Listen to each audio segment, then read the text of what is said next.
They shot people in the back with no guns. Emotions ran high. I ask you, who's the terrorist? I will just leave because I'm obviously not going to get a word in here. Veterans struggled to make themselves heard after the only British soldier put on trial over Bloody Sunday was acquitted of all charges. Elderly, in ill health and with his identity hidden, former paratrooper Soldier F returns home a free man.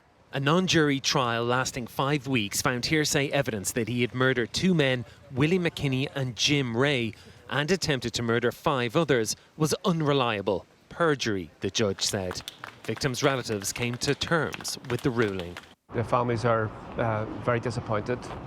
We had hoped for a better outcome, or at least a small part of the charges would have stood up, but that wasn't to be the case. In January 1972, 13 people were shot dead and 15 wounded by the Parachute Regiment at a civil rights demonstration in the Bogside area of Derry. Another person died later. An initial inquiry cleared the soldiers of wrongdoing. It was one of the early defining moments of the Troubles. It's been more than 50 years since the streets around here crackled with the gunfire of Bloody Sunday. But for many here in the city, it remains an open wound, a trauma as relevant today as it was more than half a century ago. You can still find the scars here. My father was lucky, it went right through and under the wall. Parachute Regiment bullet holes preserved at the site of a cluster of shootings. This is Glenfada Park, and this is where most of the shootings took place, including my father, who was shot wounded and thanks be to God survived. The news of her father Patrick's survival was delivered by a priest. And I remember looking at his trousers and they were just covered in blood. And I kept looking down and thinking, I wonder, is that my daddy's blood?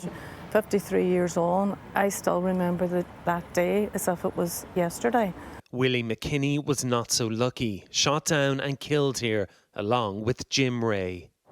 As I went into the house, my mother was sitting surrounded by a lot of people. She's sitting crying. And my father approached me and he said, Willie's dead. At that point, I just fell to my knees and broke down crying.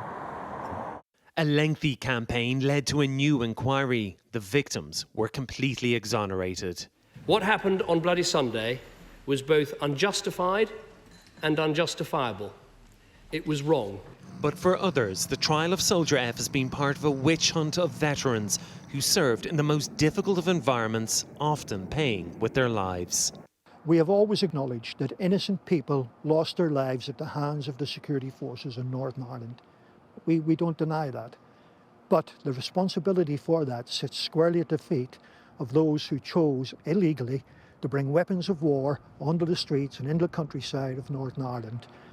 They bear the responsibility for innocent people being killed.